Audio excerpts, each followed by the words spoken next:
Fala pessoal, muito boa noite, sejam todos bem-vindos aqui para mais uma live no canal da Liberty Tech. Hoje aqui eu estou com um convidado muito especial aqui, que é o Luiz Carlos Faria, já vou chamar ele.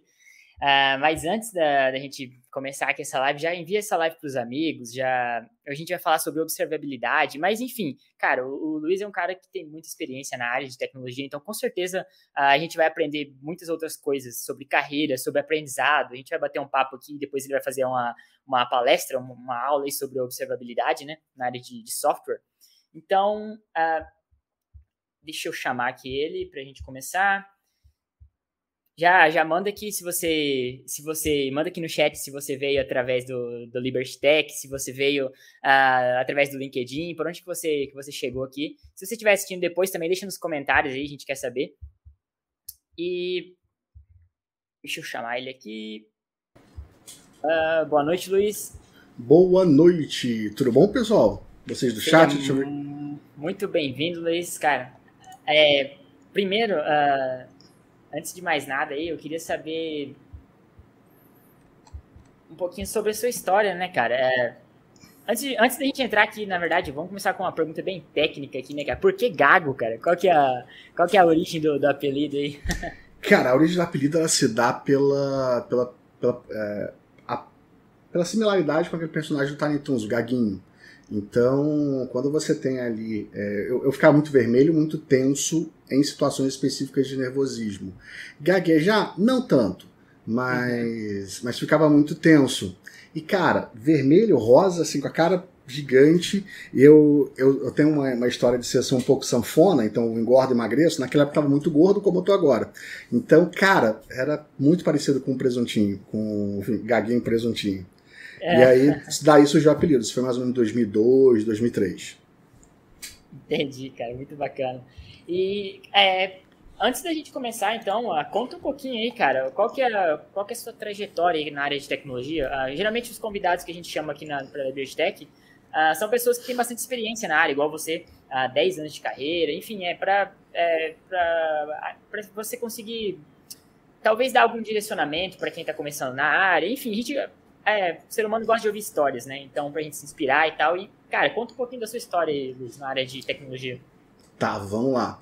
2097, 98, eu tinha aí meus 15, perto dos 15 anos. Um ano pra cá, um ano pra lá. Mas eu começo... A gente usava muito o Mirk, que era uma ferramentinha que a gente tinha para chat, pré-MSN, pré-essa galera, pré-ICQ, na época do ICQ mais ou menos. Então a gente usava o Mirk e a gente tinha lá uns módulos de script. Em linhas gerais a gente conseguia customizar. Essa customização era sempre atalho ou automação que escrevia o que a gente estava fazendo. Então você estava escutando a música, escrevia lá. Então tinha algumas integrações legaisinhas que você podia construir do zero.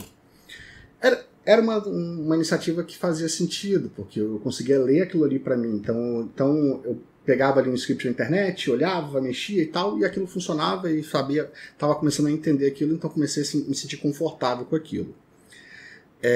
Mas eu não conseguia programar, isso não era programar de fato no mundo corporativo, ou se não produzia vaga, não produzia nada.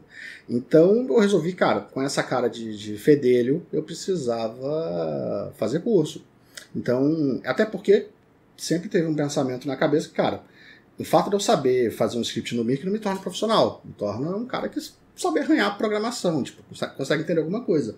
Vamos fazer um curso para entender como é que a galera faz mesmo, como é que as pessoas trabalham de fato. Tudo bem que eu não sabia que o resultado não era esse, o resultado que você aprende num cursinho de programação não é o que as pessoas fazem de fato, é também avançar mais, mas não é ainda nada perto do corporativo. Mas fiz o primeiro curso, entendi ali o que estava acontecendo, saí bem do curso. Depois, antes disso, eu havia comprado um livro de VB, então eu comprei um livro de VB, aprendi VB, ficava brincando em casa. Então, ao invés de ficar jogando, eu tentava aprender VB. Foi de boa. Depois, o curso que tinha na região era só Delphi, então a região era interior, Campos, estado do Rio, perto de Macaé. Naquela região, só Delphi durante muitos anos. Primeiro curso de Delphi, ok. E aí no segundo tinha uma paradazinha lá no finalzinho, na grade, que era sobre... Como é que era o nome, gente? Orientação a objeto. Era a parte da grade que me chamava a atenção. E nessa parte da grade foi onde eu resolvi, falei, cara, vou fazer esse curso novamente, fazer esse outro curso, porque eu quero esse pedacinho final que não tinha no outro. Esse segundo curso foi chato, porque a primeira fase era assim, o que eu queria era nos últimos 3 meses do curso, dentro de um ano. Então eu era pentelho motivado, já tinha feito o curso anterior, estava ali fedelho também, com 16, 17 anos. Cara, atrapalhei o curso inteiro, até a metade do curso atrapalhei. Quando chegou na metade, mais ou menos, o professor me chamou no canto e falou, cara, o que você está fazendo aqui? O que você está pentelhando aqui? Tipo, por que você está aqui? Porque não faz sentido. Tipo, não faz o menor sentido você estar aqui. Você está atrapalhando, beleza, você faz tudo o que a gente está dando, você sabe. Aí eu fui explicar para ele, cara, tem uma parte lá no final da grade, que é orientação a objeto, camarada que eu tentei estudar comprando livro, tinha a Bíblia do Delphi, tá? Era uma maçaroca, um livro gigante. Assim. Então eu tentei estudar, não havia entendido. Então a orientação a objeto era um desafio. Então eu falei, cara, vou por esse caminho mais fácil, que era o curso. Ele falou, cara, a gente não vai chegar lá. Com essa turma, com essa galera, nesse ritmo, a gente não vai chegar lá. E aí eu abortei no meio. Então meu segundo curso foi assim. O cara, enfim, aí eu descobri que eu tinha que me virar. Ao mesmo tempo, eu sempre sofri com síndrome do impostor. Não necessariamente, naquela época não era tanto síndrome do impostor, acabou parecendo síndrome do impostor agora, mais cedo, mais 10 anos depois. Mas naquela época era sempre a ideia de, cara, tem alguém fazendo de um jeito diferente. Quando eu tentei fazer o curso, foi buscando a ideia de, cara, a galera que programa faz diferente, a galera que trabalha profissionalmente nisso faz diferente. Quando eu tentei buscar o segundo curso, é porque eu já havia descoberto nos livros que a orientação a objeto fazia sentido. Então, putz, mas como é que o pessoal faz isso aqui funcionar mesmo? Beleza, porque uma classe que é uma herança, ok, o que é, o que são os pilares da orientação a objeto, então a gente fala de polimorfismo, beleza, entendi o que é polimorfismo, mas eu faço o que com isso? Como é que se usa isso no dia a dia? Então eu sempre tinha a visão que alguém lá de fora fazia melhor que eu, ponto. E foi assim que, cara, foi assim a carreira toda. Então ali, vou contar só de 2003, de 2003 pra cá já é muito corporativo, mas ali eu abandonei o curso, passei a estudar sozinho, estudei muito material gringo, sempre tive facilidade para ler e dificuldade para falar. Então essa é a minha relação com o inglês. E nessa relação eu acabei, cara, achando muito material, aprendendo sozinho, e eu descobri que, cara, se eu queria aprender com a fonte, se eu aprender com o que estava no Brasil, era sempre ter um interpretador, ter um cara no meio do caminho que podia não só suprimir conteúdo, ou não dar a explicação completa, ou fazer uma analogia qualquer que me quebrasse as pernas. Então eu descobri que muito material em português não era bom. Então não tinha essa... não servia. Aí eu fui caçar material lá fora e, cara, aí destravei. Destravei orientação a objeto. Quando eu destravei orientação a objeto, eu estava no 3º ano já indo pra faculdade. Aí fiz faculdade e tal, fiz ali, fechei vestibular, passei bem. E aí entrei na empresa junto da faculdade, que tinha um cara que trabalhava na Petrobras. Isso era 2002. Então, ali nesses primeiros 6 meses do ano, que era 2002, ano de Copa, os primeiros 3 meses eu não fiz nada, foi só entrando na faculdade ainda, mas dos outros 3 meses do primeiro semestre, eu estudei para entrar na Petrobras e passei numa prova de JavaScript e HTML, e entrei na Petrobras. Então, quando eu cheguei na Petrobras ali, júnior, novato, primeiro trabalho, em 2002, em julho de 2002, eu já sabia programar em VB, mais ou menos. Então, VB se projeta com VB Script do ASP. Delphi, com certa...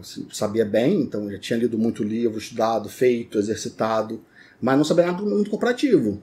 Então, faltava banco de dados, faltava um monte de conceito periférico.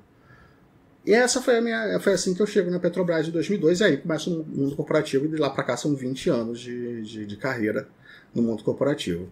E atualmente você trabalha com... Pode falar. Na Petrobras tem um ponto que vai me trazer para agora, que eu acho que você vai perguntar, que é a arquitetura. Isso, exatamente. Que é? Ali, quando eu cheguei na Petrobras em 2002, a gente era a maior TI do Brasil, então lembrando, Petrobras de Macaé, tem 80% do petróleo nacional que sai de lá, blá blá, então tinha uma TI gigante, tá? Então eram mais de 100 desenvolvedores, e dividido em grandes blocos de produção, de suporte à produção, desenvolvimento, e tinha uma equipe esquisitinha lá que mandava, abre aspas. Essa equipe definia padrão, definia regra, definia o que a gente podia, o que a gente não podia fazer, como deveria e o que a gente fazia. essa galera era diferente. Eles faziam uma coisa de um jeito, eles faziam as coisas de um jeito diferente, mais profissional. Então era claro que existia um tipo de profissional do meu lado que ele era parecido com abre aspas, o típico funcionário público, e tinha uma galera motivada que, cara, que voava. Então tinha esses dois perfis, e tinha essa galera que definia os padrões. E, cara, eu corri atrás, que nem um maluco, por 8 meses, estudando, aprendendo, tentando ver por que eles faziam, o que eles faziam. Para entrar na equipe, entrei na equipe em mais ou menos 8 meses. Então, de entrar na Petrobras, primeiro job, a estar na equipe de arquitetura, foram 8 meses. Não como arquiteto, mas como o pentelho mais motivado daquele grupo todo, entendeu? Foi essa parada. Entendi, cara. E hoje, atualmente, você trabalha com consultoria de software, é isso? Cara, hoje, basicamente, eu tô ensinando, tá? Eu tô quase parando consultoria, tô quase travando consultoria. Deixa eu ver aqui, não tem comentário. Não, Murilo, desculpa. Eu parei quase consultoria, então tem poucas, mas basicamente hoje eu tenho ensinado, tá? Tenho dedicado a ensinar. Que legal, cara, que legal. Então, cara, então o que você trouxe pra nós aí hoje? Já, mais uma vez, muitíssimo obrigado, cara, pelo seu tempo aí. O que você trouxe pra ensinar pra gente aqui, pra galera da Liberty Tech hoje?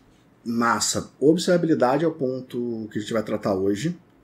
A intenção é falar de como a gente pode lidar com observabilidade nas nossas aplicações, principalmente no mundo do .NET. Tá? Então, mandei e-mail pra galera agora há pouco, avisando que eu estaria aqui com vocês. Então, tem a galera no chat também que vem do meu e-mail. Deixa eu ver se tem a galera aqui assistindo. Então, a galera tá chegando aí. Massa. Então, a ideia hoje é falar de observabilidade e falar sobre esses pilares, quais são como é que a gente lida com observabilidade no dia a dia, e como é que a gente pode ter aplicações que de fato trazem para a gente informações suficientes para a gente entender como é que elas funcionam, o que elas estão fazendo, mesmo que ela esteja num servidor isolado, mesmo que você não tenha acesso a esse servidor. Então, tem também repositório de exemplo para vocês, tem bastante coisa, tem bastante referência aqui para vocês hoje, beleza? Que legal, cara. Vamos lá, deixa eu ver aqui o que eu posso fazer aqui, vou compartilhar a tela. Beleza. Galera do chat, questões, dúvidas, curiosidades? Deixa eu fechar isso aqui. Se vocês quiserem mandar, pessoal, depois aqui, mandar lá no nosso Telegram ou mandar aqui no chat, eu depois separo as dúvidas e eu passo pro Gago aqui. Massa. Galera, vamos lá, vamos olhar isso aqui. Qual delas é? É essa aqui mesmo. Essa aqui, isso. É o whiteboard que você está vendo? Isso aí, massa. Então vamos lá, gente. Hoje a ideia é falar de observabilidade. Um dos principais pontos é... Opa, deixa eu trazer a câmera para cá. Passo. Um dos principais pontos é mostrar o que a gente pode fazer, quais são os principais gaps ou quais são as necessidades de uma aplicação para que ela seja de fato observável. Então a gente tem aí mais ou menos 45 minutos, 1 hora. Vou ter tempo para as dúvidas e perguntas de vocês. Então vamos lá. Acho que a primeira pergunta que a gente pode fazer sobre esse contexto é o que é observar, tá? Observar é conseguir olhar para alguma coisa e conseguir aprender com aquilo, conseguir ter uma visão clara sobre aquilo que está acontecendo. É a sua intenção de absorver algum tipo de informação ao olhar para algo. Então você está observando porque você quer entender ou o que está acontecendo como comportamento, quais movimentos estão sendo executados. Enfim, observar tem a ver com a ação de você olhar para algo e absorver algum tipo de informação daquilo. A gente tem que tomar cuidado com duas coisas importantes, que é observar versus contemplar. Quando a gente observa, a gente traz informação útil, relevante, informação que vai determinar para a gente o que está acontecendo. Então, você consegue narrar alguma coisa, narrar um fato, narrar um evento. Você consegue descrever esse evento. Contemplar está muito mais numa relação de você olhar para aquilo, mas sentir alguma coisa, ter um feeling sobre alguma coisa, do que você de fato observar aquilo. Muitas vezes a gente comete o erro de criar logs ou uma infraestrutura que a gente consegue contemplar para consegue ver que tem muita coisa acontecendo, mas como produto daquilo você não consegue aprender com aquilo, você não consegue diagnosticar com aquilo. Você não tem informações completas para ser capaz de tomar uma decisão de negócio, ou tomar uma decisão que mude no teu roadmap. Parte importante de uma aplicação observável é que o resultado do que você observa, ele tem que influenciar o teu roadmap de alguma forma. Ou porque você encontrou um lugar lento, você encontrou um lugar que está melhor que os outros, você pode talvez replicar a ideia para outros lugares, ou porque você sabe que um dado específico produz uma massa de dados, ou um efeito colateral que faz aquele usuário, naquele cenário, naquele problema se tornar um desafio. Então, ou onde deu um exception, onde aconteceu um bug, aconteceu um problema qualquer, você consegue chegar lá com clareza. Já quando você pensa em contemplar, você vê um erro, mas não sabe onde está. Vê um log, vê uma exception acontecendo, vê algo lento, mas não sabe onde foi ou por que aconteceu. Então, quando a gente com essa visão de dúbia entre observar e contemplar, no contemplar você não consegue ter uma visão clara do que você vai fazer com aquilo. Você talvez tenha que debruçar muito mais sobre aquela informação para assim conseguir observar aquilo. Então, esse é um ponto importante. Daí para frente, vamos entender aqui. Achei uma explicação bem interessante. Observar é aprender sem perguntar. Isso quer dizer o quê? A gente consegue olhar para uma estrutura, seja uma estrutura de log, uma estrutura, enfim, de tracing, de métricas, e conseguir chegar numa informação que ajude a gente na tomada de decisão. Quando a gente pensa, já focando em software, a gente tem 3 pilares que são fundamentais quando a gente pensa em observabilidade. O primeiro pilar, log. Então a gente está falando de uma estrutura onde eu vou dizer o que está acontecendo, eu vou produzir eventos e dizer o que está acontecendo com a minha aplicação. Métricas. O que são métricas? Se aqui eu digo o que acontece, aqui eu vou dizer quanto daquilo acontece. Eu vou dizer quanto está ocorrendo agora. O que são métricas importantes? Muitas vezes a gente pensa em métrica só como CPU e memória. Ah, minha aplicação produz métrica. O que ela produz? CPU e memória. Entendi. Mas quantos requests por segundo? Quanto está consumindo quanto de memória consome cada request? Quanto de tempo consome cada request? Quanto tempo você passou processando alguma coisa? Ou ainda, outras perguntas que a métrica pode te trazer. Quanto você faturou hoje? Lembra, se eu tenho uma API de pagamento que passa por ela um valor, eu consigo entender que como input entra um valor, eu tenho um resultado de sucesso ou fracasso, falha ou sucesso, eu consigo claramente determinar ou executar algum tipo de validação, executar algum tipo de acumular de certa forma, para que eu possa transformar isso aqui em números. Porque quando a gente junta uma visão de log, uma visão de métricas, eu consigo determinar o seguinte: olha, quando eu tenho um bug, e vamos supor que esse bug, vamos supor que a média seja essa aqui, a gente está na média aqui. Quando eu tenho um bug, meu faturamento cai. Naturalmente, um bug nessa área do sistema faz meu faturamento cair. Você correlaciona fatos. Então você vai correlacionar aqui bug ou falhas.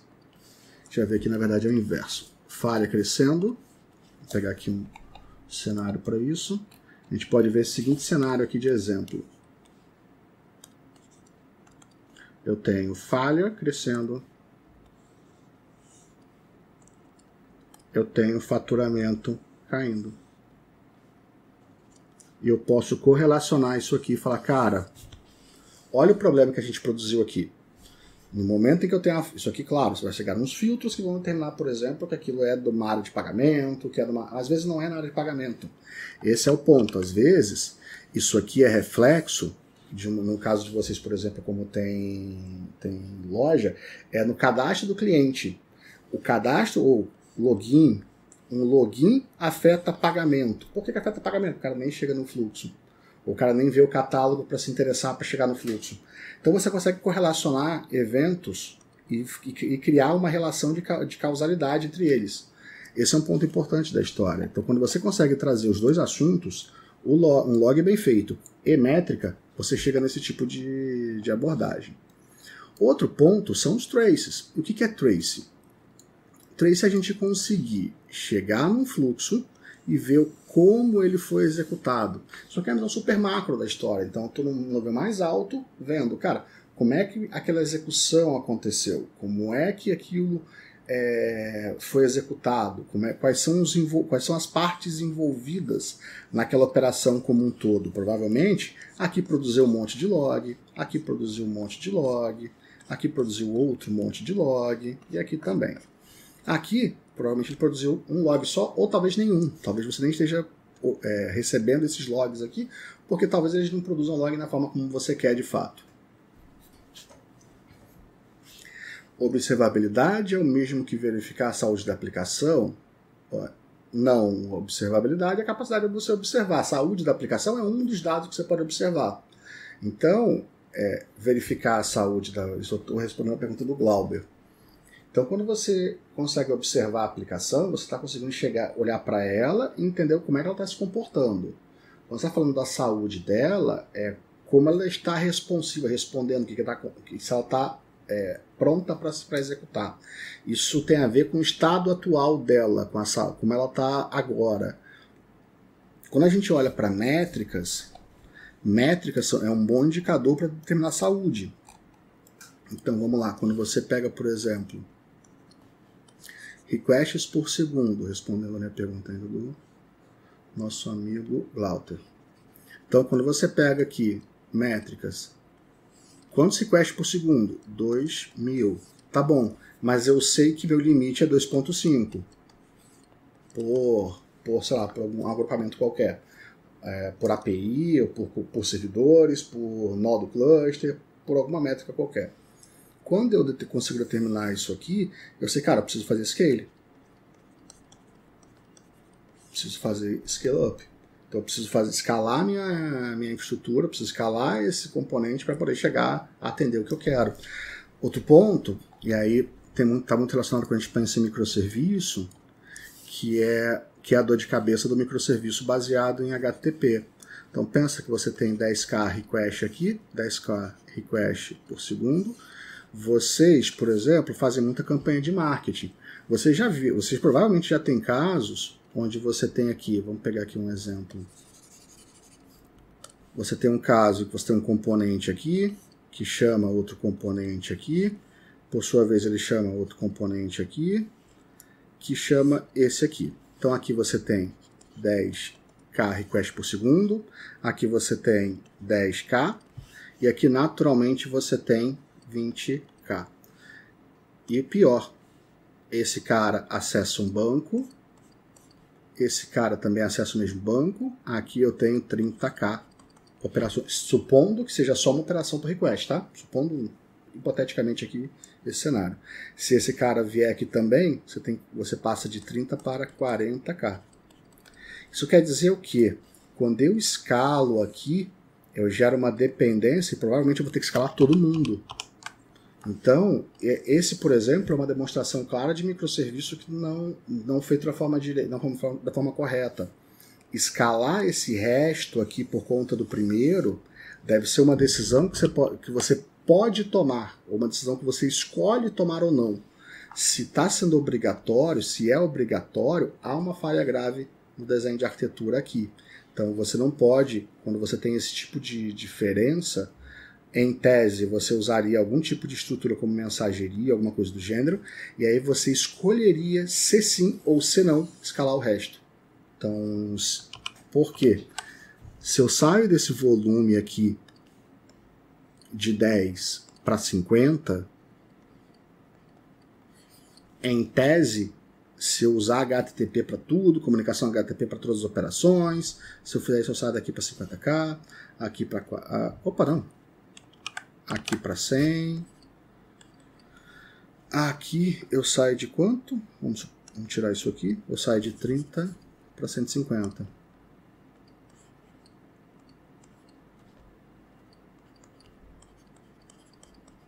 E aí, obviamente, com esses números diferentes aqui, eu preciso de uma infra diferente, preciso de mais instâncias, preciso de um tipo maior de infraestrutura. Então, tem ideia de que esse efeito acontece, ele existe, é muito importante. Então, quando a gente entende que a gente tem que ter esse cuidado, observabilidade faz parte dos processos que vão determinar para a gente, cara, o que acontece com esse crescimento aqui? Isso está degradando ou não está? Isso aqui precisa... quando isso aqui cresce, eu preciso crescer isso aqui ou não preciso? Essas são perguntas que a observabilidade vai te dizer. Então, quando você consegue determinar que o crescimento de alguém impacta o outro, você consegue determinar, cara, beleza, essa comunicação que era HTTP aqui sim, aqui no caso do banco não, mas vamos pegar as APIs aqui falando umas com as outras. Essa relação aqui passa a ser assíncrona, usando mensageria. Então eu passo a não ofender mais meu banco naquela proporção. Se eu faço isso aqui, supondo que isso aqui seja pagamento, tá? Um exemplo bem clássico. Uma API de pagamento. Se você sai de 10 para 50, se você aqui, porque HTTP ainda, sai de 10 para 50, aqui eu posso manter os 20. Isso quer dizer que eu vou estar mais lento. Eu vou processar mais lento, mas ainda assim eu conseguiria aguentar essa carga toda sem escalar ou sem onerar essa parte aqui. Essa aqui eu não tenho para onde correr, estou usando o banco direto. Essa para cá, talvez eu não tenha como correr, é HTTP direto e talvez faça parte do caso de uso. Mas quando eu olho para o outro lado, eu consigo lidar com isso aqui de forma bem mais sadia, porque as métricas, os números, me trouxeram informações suficientes para que eu possa, por exemplo, transformar isso aqui num processamento assíncrono. Não estou falando de async await, não. Estou falando simplesmente de mensageria mesmo. RabbitMQ, Kafka e afins, tá? Então, quando a gente observa uma aplicação, esse tipo de informação é importante para a gente. Então, quando a gente olha para o trace, isso aqui, por exemplo, poderia ser fluxo HTTP, fluxo AMQP, e outro tipo de fluxo qualquer aqui, não tem problema nenhum. Então, quando a gente olha um pouco mais abaixo, a gente consegue ver agora outro tipo de informação mais completa. Que informação é essa? Deixa eu ver o chat aqui de vocês. Massa. A gente consegue ver mais informação mais completa. O que está acontecendo aqui? Então eu consigo entender como é que esses números, como é que esse fluxo ele é executado. Quer dizer, o request chegou aqui, ele chamou esse cara aqui, esse cara demorou 250 milissegundos. Então eu consigo entender que ó, o request total levou isso aqui. Ao mesmo tempo tem uma chamada assíncrona aqui, tem duas chamadas assíncronas. A primeira chamada assíncrona é essa aqui, então sem resposta. A segunda é essa aqui. Então eu consigo ter uma visão completa de como as coisas estão sendo executadas. E eu consigo determinar quando que isso aqui é problemático. Quando que isso aqui, por exemplo, em tese, serialização. Aqui, uma operação qualquer, uma D qualquer. E a gente consegue ter clareza sobre isso.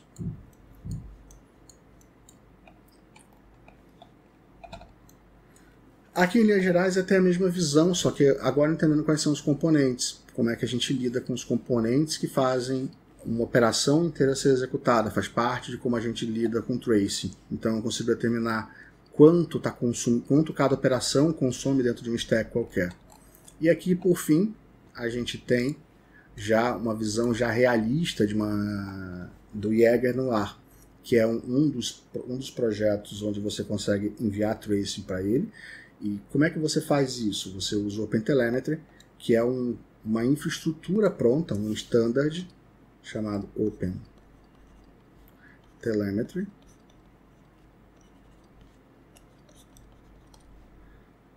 Acho que é isso. E o papel dele é você ter um protocolo padrão, onde você envia telemetria para um serviço de tracing. E o Jaeger é uma implementação desse serviço de tracing. É uma das implementações que vão dar para você a possibilidade de você ter uma tela bonitinha dessa aqui para poder visualizar o tracing da sua aplicação. Então aqui, por exemplo, a gente tem um fluxo com mapeamento desde o front-end, passando para o front-end inteiro e nem chegando no back-end ainda, mas a gente conseguiria ver até o back-end e entre diversas aplicações, entre diversos microserviços. Então aqui, por exemplo, o front-end para ele já é server-side. Então ele tem aqui operações do Redis, operações com falha, ele tem aqui o encadeamento da rota, então aqui eles têm uma chamada inteira. Aqui uma segunda chamada mais curta. E a gente consegue ver como essas aplicações, como esses requests estão sendo processados. Tempo de resposta, latência, informações que são úteis para a gente.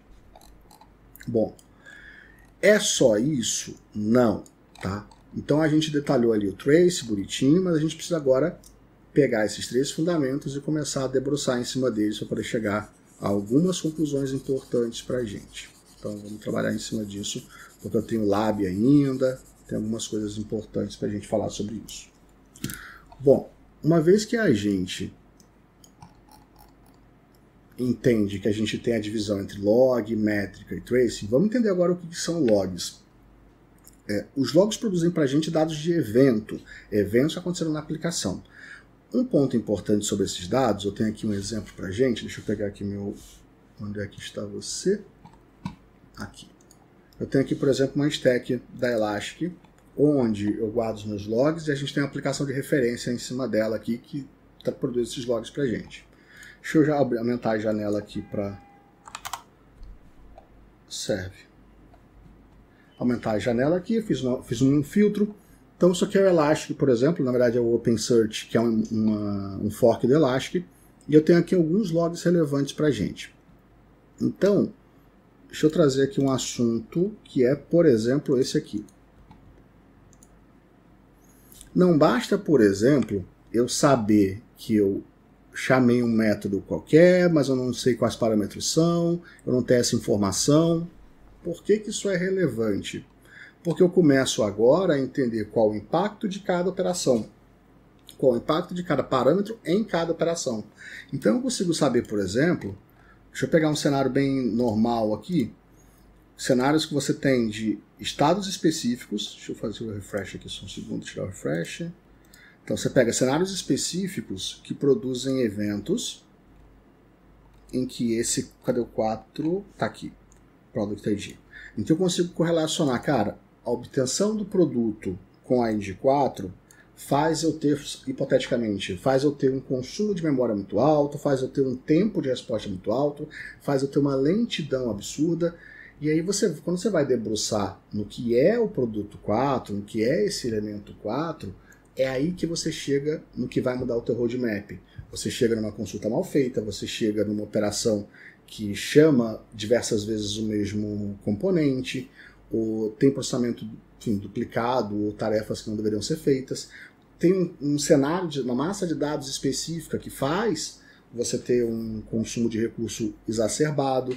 Então você começa a perceber quem são os ofensores e consegue produzir como resultado disso uma mudança no teu roadmap, uma execução em que você, como resultado daquilo, vai atacar aquele problema e resolver aquilo ali de alguma forma. Você consegue, de certa forma, produzir uma tarefa que gera uma ação que gera reflexo na aplicação, no comportamento da aplicação a partir da próxima release. Então, saber o que está acontecendo, ter uma visão do log de forma que ele consegue trazer para você clareza sobre os eventos que estão acontecendo, é o que vai diferenciar para a gente aquela visão entre eu ter um log em que eu consigo observar, ou ter uma visão de observabilidade, versus ter uma visão de contemplação. O log que não te dá informação para você, que mexe no teu roadmap, você está só contemplando. Por que eu estou dizendo isso? Porque muitas vezes a gente vê a implantação de log feita com só ferramentas automáticas. Então, boto uma linha de configuração dentro da aplicação e aquilo vai pegar tudo para mim. Não vai. Então, eu trouxe para a gente uma aplicação de referência aqui para dar esse exemplo. Deixa eu ver aqui perguntas do chat. Só ver se tem alguma coisa aqui para a gente voltar lá. Desculpa ser Juninho, mas quando você fala em tracing, seria o quê? Tá. O tracing seria isso aqui, gente. Foi o que eu falei agora há pouco sobre uma estrutura onde você correlaciona diversos logs de forma a montar uma cascata, de forma a montar um fluxo inteiro. Isso aqui é tracing. Cada item desse aqui é uma operação que está sendo executada em algum lugar. Então você tem aqui, ó, começou a operação aqui. Vim do serviço A, chamei serviço B. Do serviço B, chamei serviço R. O serviço R aqui chamou, tem operações internas dele aqui e chamou alguma coisa internamente. Eu estou metrificando isso, entendendo como é que está sendo executado. Aqui, do serviço B, também chamou um serviço C, ou um método C, que chamou o D. O D, por sua vez, chamou-se a si mesmo, entende? E produziu como resultado dessa chamada um outro D' ali. Assim como o C também fez a mesma coisa, chamando a si mesmo durante esse processo. Provavelmente isso aqui executou uma tarefa e depois que ele acabou, ele chamou novamente o C'.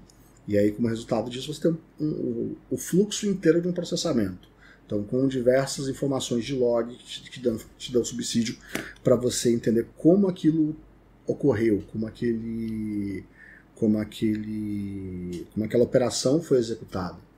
A função do tracing é você montar essas correlações. Porque pensa o seguinte, não é tão claro quando você está falando ali de um código monolítico ou um código que está embarcado por si só. Então, método chamando método. Então, pensa que você tem aqui. Vamos pensar aqui olhando para a loja de vocês, tá? Vamos pensar em catálogo, tá? Então, você tem aqui catálogo. Eu estou chutando, tá, gente? Catálogo, do catálogo, o cara olha para o catálogo, vê algumas coisas ali no catálogo, então você vai ter consultas de catálogo para todos os usuários ativos. Tá? Você vai ter login, ou autenticação, algo do gênero, enfim. Alguma coisa, profile.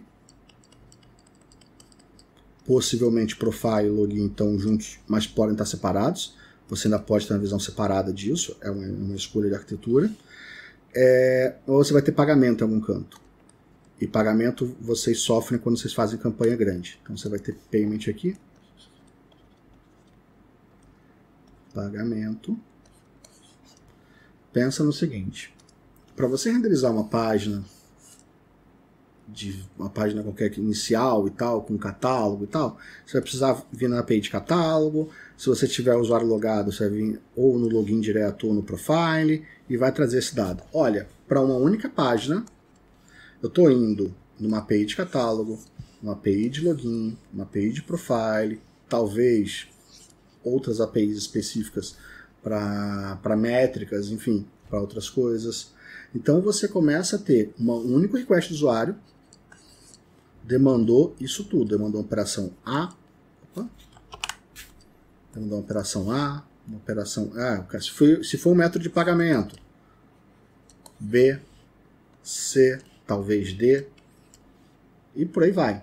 Então, conseguir correlacionar todo mundo com aquele request inicial te permite ter uma visão completa do que foi executado. Às vezes está executando demais, às vezes está chamando coisas demais, às vezes está chamando pagamento para verificar alguma coisa quando não devia. Às vezes isso aqui é too much, não deveria acontecer nesse fluxo. E você consegue ter uma visão completa quando você olha para o tracing. O tracing tem o papel de correlacionar as coisas. Pensa que às vezes você tem uma ação, um problema, ele não acontece diretamente onde você vê o bug. Então, por exemplo, vamos pensar no seguinte fluxo. Pensa que eu tenho, vamos falar aqui, diagrama de sequência vai ser melhor para a gente.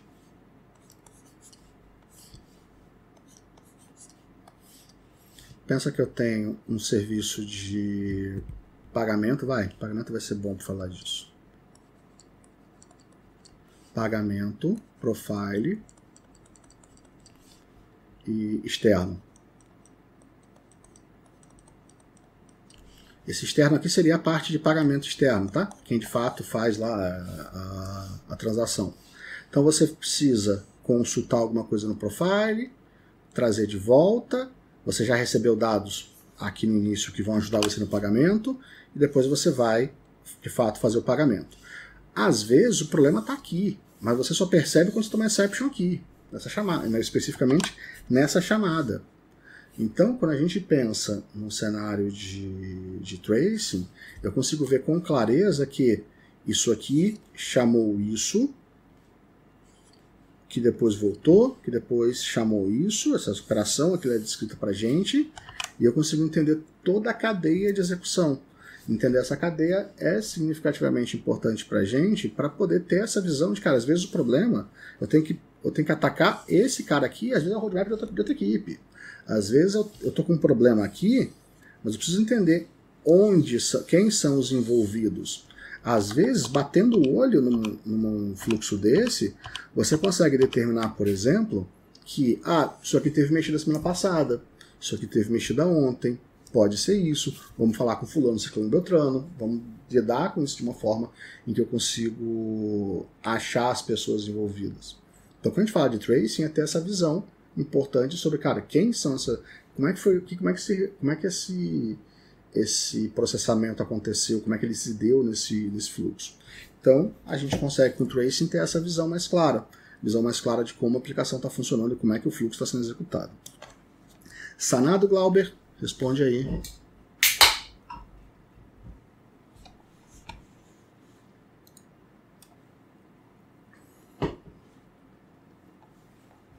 Massa. Vamos lá. Bom, gente, prosseguindo.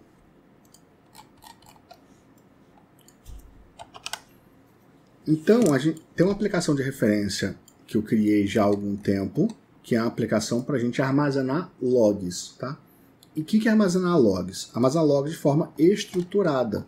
Então, um dos stacks que a gente tem de referência é o Elk Stack, baseado em 3 componentes importantes para a gente. Então, deixa eu detalhar isso aqui. Pensa que eu tenho uma aplicação.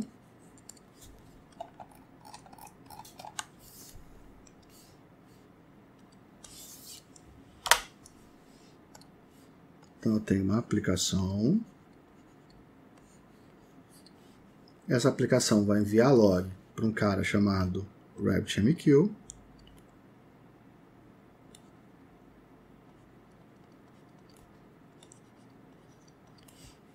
Do RabbitMQ eu tenho um consumidor chamado logstash. O logstash consome do Rabbit e envia para o Elastic.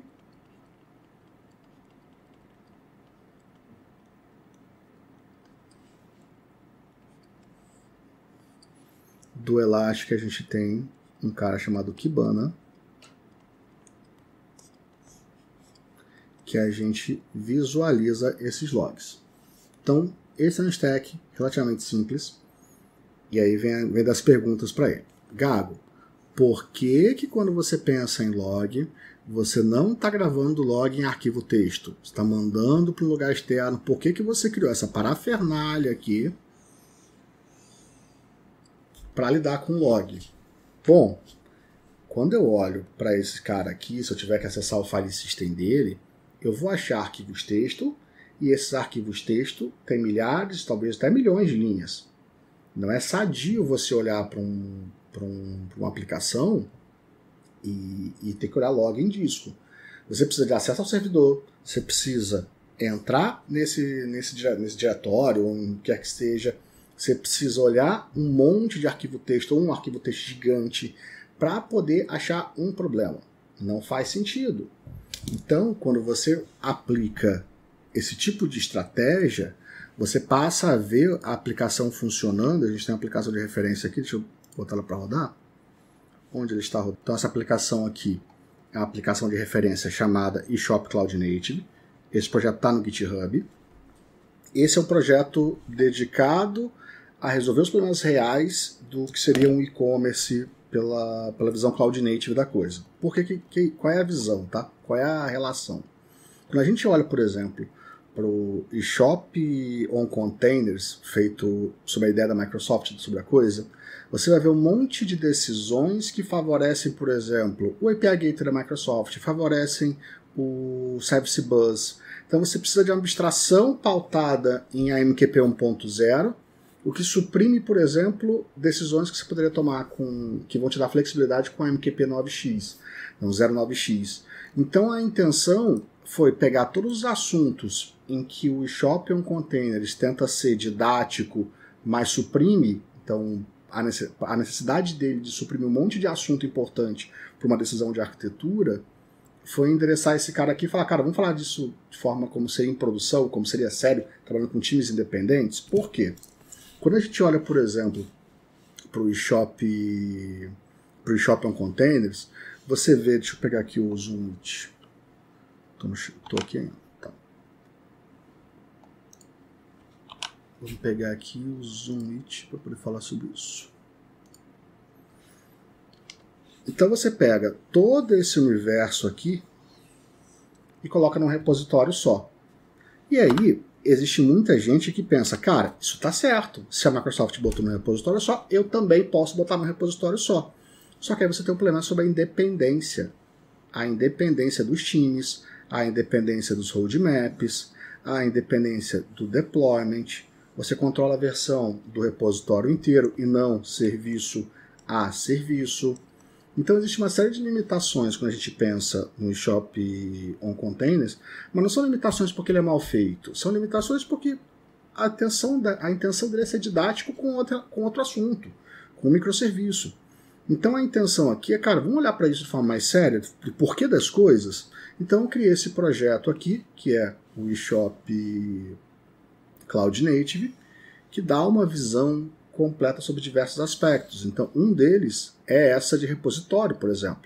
Além disso, a gente traz aqui um Decision Log, que traz para a gente uma visão completa sobre as decisões tomadas nesse projeto. Por que eu faço isso?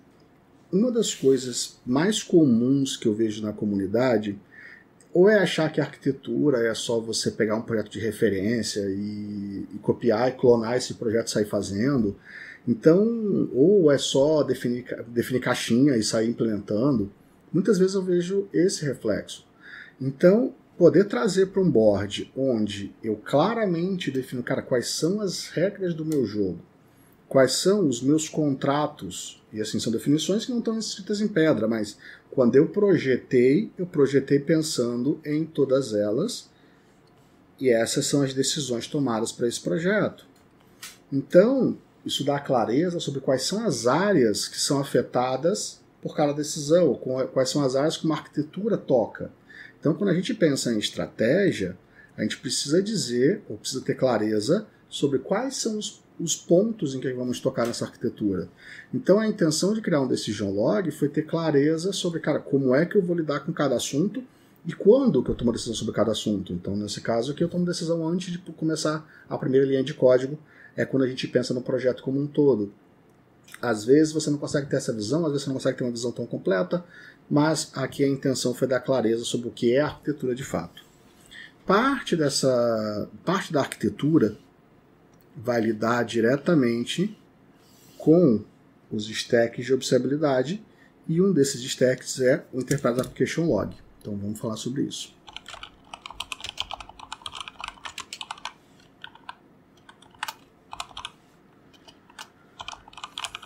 Enterprise Application Log serve. Em 2016, acho que foi isso mesmo, eu criei esse stack aqui de log. Deixa eu ver se eu tenho um diagrama dele.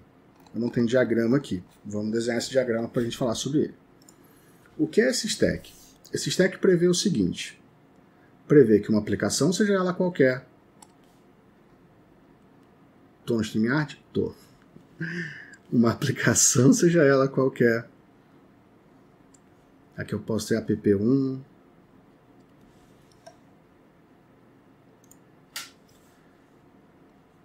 app2, app3. A intenção é todas as aplicações do meu parque vão enviar logs para um RabbitMQ.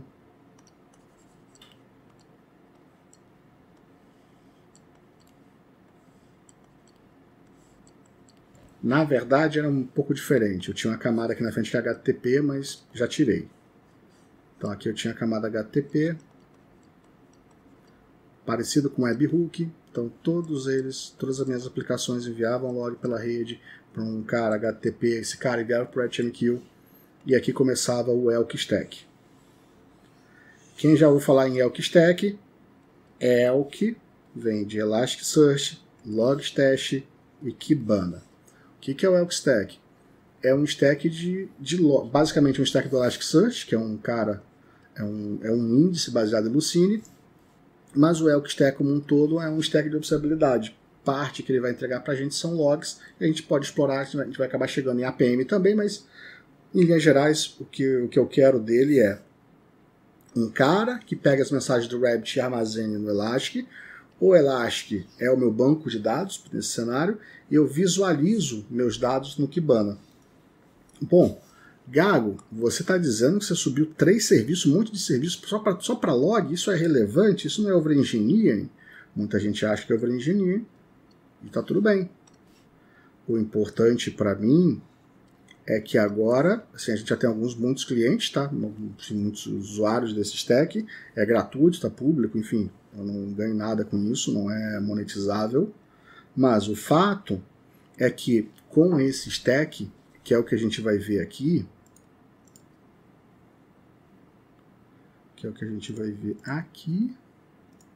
eu consigo ter uma visão completa de como a aplicação está rodando. Então, uma vez que eu produzo os logs, esses logs são ingeridos e esse fluxo acontece, eu consigo enxergar isso do outro lado num board centralizado, dependendo de onde minha aplicação esteja. Nesse caso aqui em específico, minha aplicação está local na minha máquina, mas ela poderia estar remota, poderia estar onde eu quisesse. E o stack de observabilidade tem essa função de você conseguir centralizado, ver isso, ver uma estrutura de log, ver o fluxo da sua aplicação dentro de um board, numa ferramenta visual em que você consegue enxergar tudo que está acontecendo. Ponto importante é que eu não preciso mais me preocupar em acessar os servidores para ver isso aqui. Não preciso olhar dentro do arquivo de log de cada componente desse, ou de cada pedaço da aplicação. Você vai perceber que a gente tem aqui, nessa nossa stack, a gente tem alguns serviços em execução. Entre os serviços em execução, você vai ver que eu tenho log de todos eles. Bom, qual é a relevância disso, Gago? É porque eu consigo agora, uma vez que eu tenho um stack implantado, eu consigo agora visualizar esse universo. Então, quando eu criei esse stack aqui lá atrás, isso foi pautado num problema que eu tinha que resolver num cliente. Muitos dos clientes que eu atuava ali em 2013, 2010 a 2015, demandava reestruturação de aplicação. Parte dos problemas de reestruturação era, cara, eu chegava num projeto fracassado, em que eu não tinha a menor noção do que estava acontecendo. Eu não sabia quem era o usuário, eu não sabia quantos usuários acessavam, as informações que me passavam de usuários não era real, era fictício, não era perto de um cenário factível de que estava executando de fato. Os casos de uso que falavam que eram os mais usados não eram que os usuários mais usavam. Isso é super comum. O que o time de dev dizia que era problemático não era o problema das aplicações. Então, quando você chega nesse tipo de cenário, você não pode confiar nos feelings. Você precisa confiar em métricas, números, enfim, em dados mais frios, dados que não tenham emoção.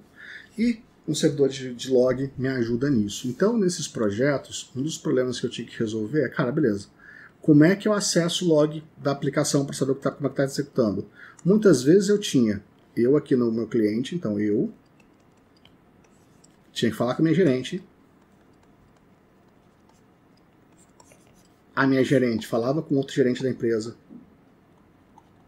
o gerente da empresa falava com o analista dele, analista de infra, e esse analista de infra, aí sim, eu podia ir lá na mesa dele para entrar num servidor, acessar um diretório, achar um arquivo de log, eu tinha que ir na mesa dele, em alguns minutos, achar a linha ou as linhas que eu queria, para poder ele olhar para as linhas, tomar a decisão se podia me mandar por e-mail aquelas linhas ou não.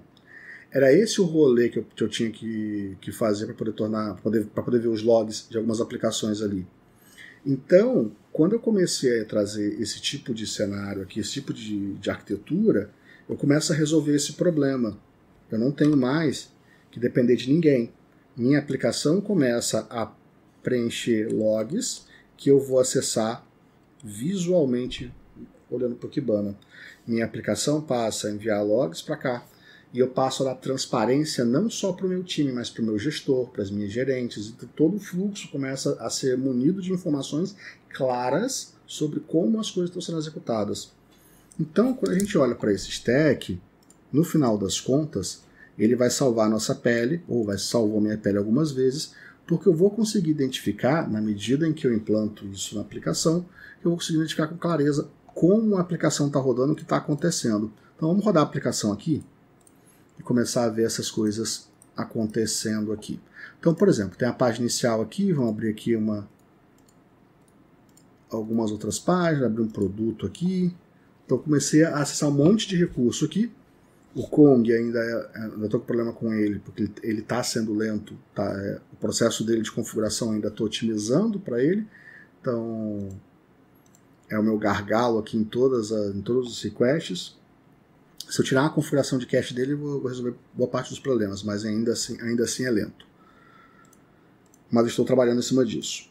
Então, o que eu tenho aqui? Métricas completas da minha aplicação rodando. Métricas e, aqui no nosso caso, logs. Então, o que eu tenho aqui, por exemplo? Log de query. Gago, você acabou de botar a culpa no Kong por certa lentidão. Como é que você tem essa certeza? Essa certeza eu tenho por quê? Primeira coisa importante aqui. Todos os meus acessos a banco são logados. Então eu logo individualmente cada acesso a banco. Deixa eu pegar aqui um repositório qualquer. Então vamos pegar product. Todo o acesso a repositório tem um log context. No final desse contexto aqui, eu vou disparar o envio do log. Todas as operações possuem logs. Todas as operações informam quem ela é, qual método está sendo chamado, que tipo de operação tem. Quem precisa passar informação específica, passa. Quem precisa passar aqui, passa também. Então, aqui um exemplo. Get product. Então, eu não só tenho Data Operation Query, mas eu tenho que botar um argumento. Olha, o Product ID que foi enviado é esse Product ID. E eu acabei de descobrir um bug aqui e vamos passar a informar isso aqui também, porque isso não foi feito para essa. Ponto. Passei a informar também o Product ID nessa operação específica aqui, de pricing. Qual é a relevância disso, Gago?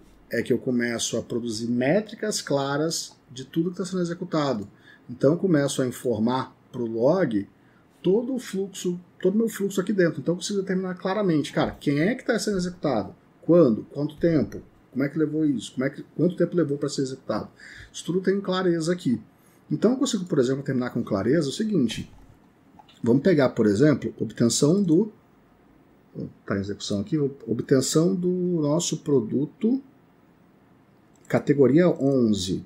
Então, para eu fazer a query de categoria 11, eu levei aqui 1/3 de um segundo. Então, tá bom. Essa query de categoria, ela não é das mais leves mesmo, porque eu tenho uma massa de dados relativamente grande, porque eu produzi propositalmente um volume de dados que me demandasse certa atenção ali. Então, o consumo, a query ali ela é chatinha mesmo. Vamos pegar a obtenção de produto, que ela é bem específica e bem otimizada. Category, vamos pegar aqui. Quem que eu posso ter? Vamos filtrar só por quem é query. Ok. Vamos filtrar só por quem é product. A toda de product aqui. Toda de product. Eu quero...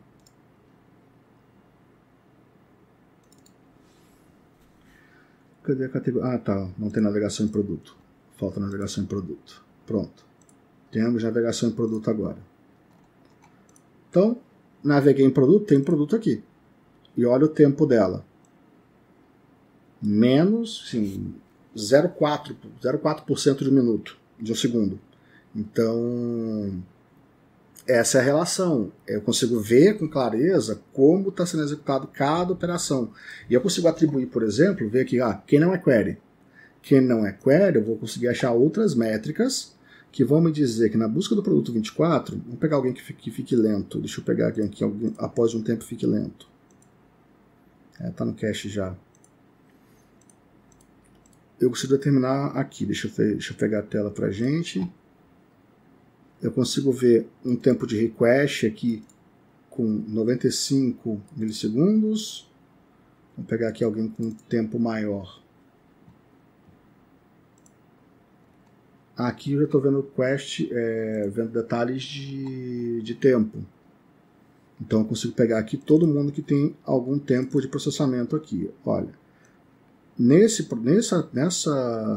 request aqui ele levou mais tempo.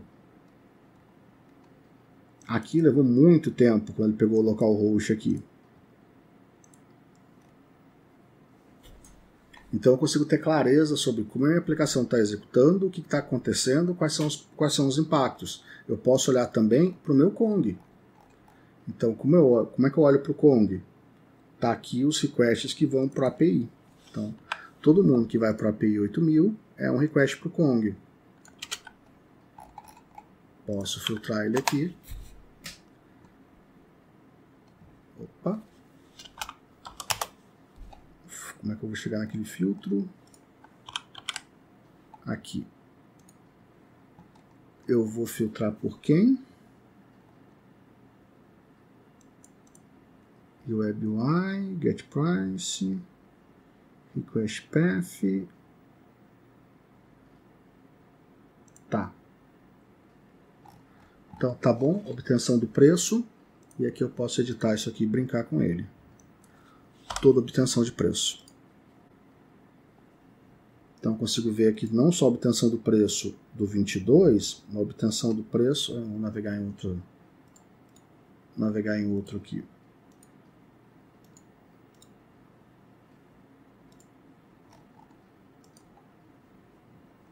Eu vejo não só a obtenção do preço do 22, eu vejo do 4 também, então eu vejo todas as obtenções de preço. E eu consigo medir aqui e entender quanto ela está levando em relação e qual a diferença entre a execução dessa operação e a operação subsequente, que é o acesso a banco direto. Tenho métricas independentes, poderia montar um board com essas métricas, poderia dizer o impacto ou quanto está sofrendo com cada operação dessa. Então aqui, por exemplo, são só a obtenção do produto 4. Aqui eu tenho request com base no produto 22. Eu consigo ali ir tomando decisão no meu roadmap e é como eu consigo determinar para você que eu estou com problema no meu Kong. É como eu tenho clareza de que sim, eu tenho um problema aqui, que eu posso atacar, que eu posso resolver, que eu posso trabalhar. Então, quando eu começo a olhar para os meus logs, eu começo a ter inteligência de negócio sobre as ações que eu estou produzindo. Então, uma das coisas importantes quando a gente olha para o log é o seguinte, é a gente ter a noção de que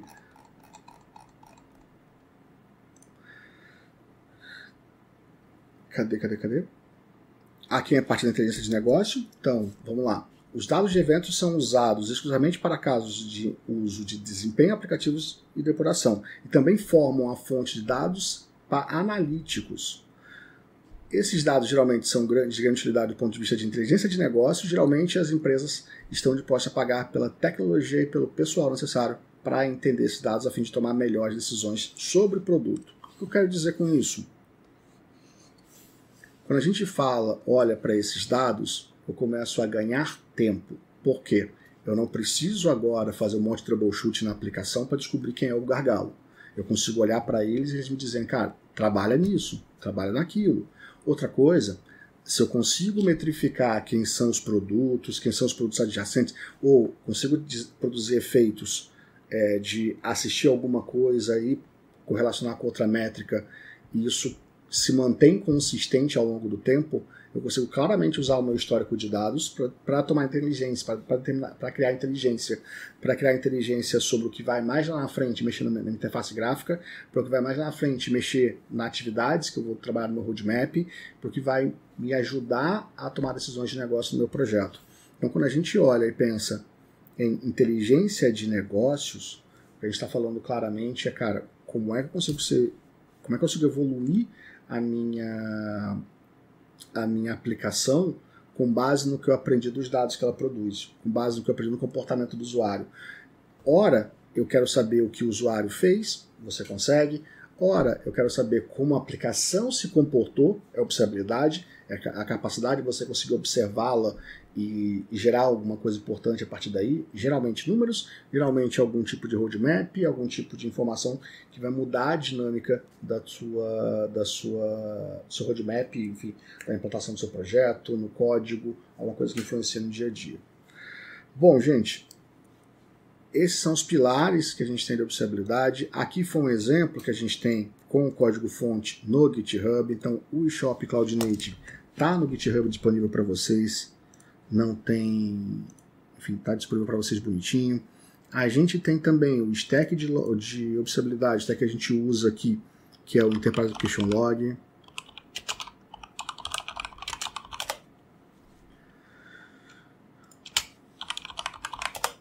Ele está aqui bonitinho, a gente tem link para ele, falando sobre ele, tem um roadmap longo. Ele nasceu em 2016, na verdade ele nasce em 2014 para 15, ainda sem nenhum suporte, sem nenhum suporte a Docker. E aí em 2016, quando eu começo a dar meus primeiros passos com Docker, é quando eu transformo esse stack em algo de fato pré-montado, enfim, encaixotadinho. Então, baixou, a dinâmica é essa aqui.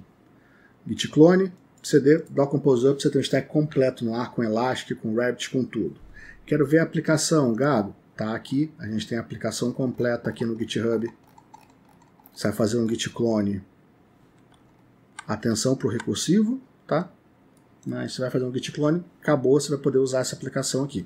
Se você quer subir o stack mínimo de infra, executar esse script. Se você quer subir o stack normal de infra, tem que executar esse comando aqui para poder habilitar o que o Elastic precisa, e aqui você vai executar com o Elastic, beleza? Outro ponto, como é que a aplicação fala com essa infraestrutura? A gente está aqui usando algumas abstrações que criamos, então a gente criou a configuração específica aqui do Enterprise Application Log, que usa o Serilog por baixo. Então a gente tem aqui algumas informações importantes que eu levo para a aplicação, suporto ainda o usuário botar outros dados, então a gente tem aqui informação básica de quem é a aplicação e a execução, depois a gente vai ver a parte do Enterprise Application Log aqui, cadê? Vamos achar aqui as métricas, routing, deixa eu pegar o...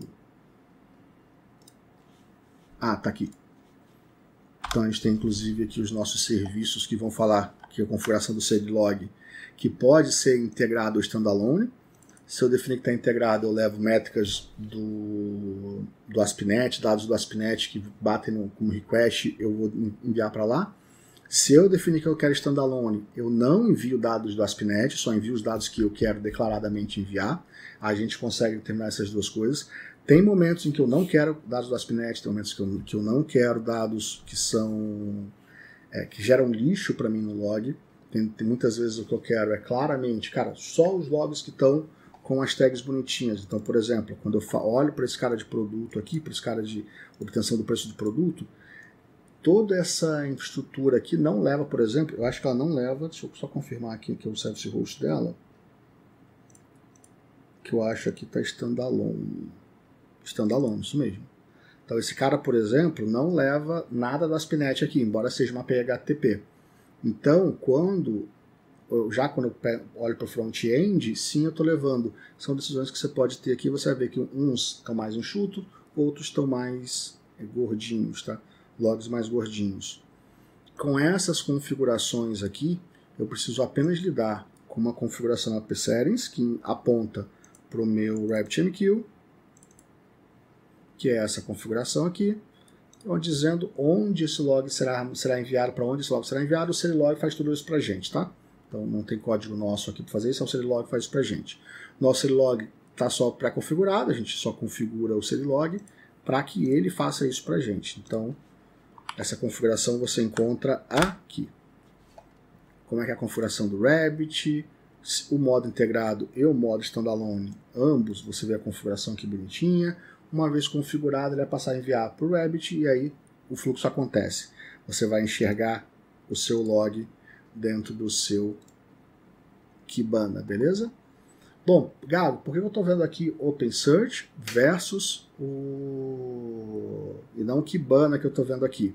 Eu tô na disputa ou na briga por achar stacks que consumam menos memória. Isso aqui é um substituto para o Kibana, tá? Mas em linhas gerais é só um depara. Numa briga recente com a Elastic, cadê o stack de log? Tá aqui. Numa briga recente com a Elastic, a Amazon fez uma coisa. Ela criou um par aqui. Ela criou o OpenSearch.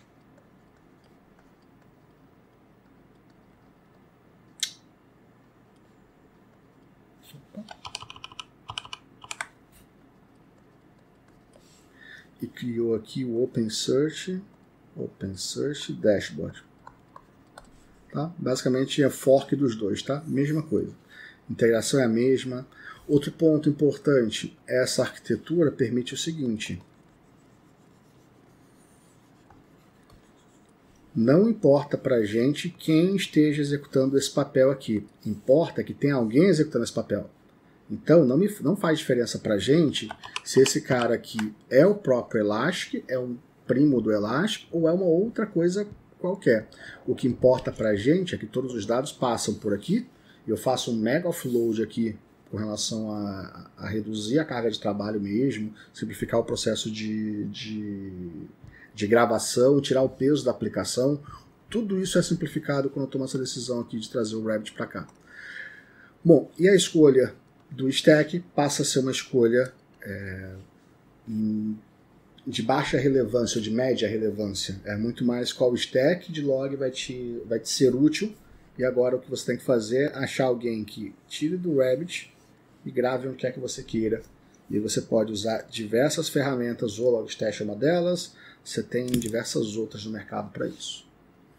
Bom, gente, em linhas gerais, o que eu tinha para falar para hoje era isso. Cara, fala aí pro pessoal aí como que as pessoas que vão assistir aqui, como que te encontram. Você disse que trabalha hoje exclusivamente com aulas, né? Então, existe alguma mentoria, curso? Faz aí o seu... Tá. Você tem para falar para nós.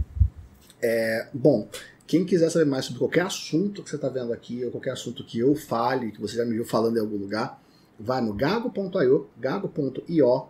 Lá tem todas as informações para... Ou se você quer mentoria, a gente tem mentoria, tem curso. A gente está criando uma comunidade nova, tô produzindo a comunidade agora, começando a gravação de conteúdo para ela, dedicada a galera mais júnior e pleno.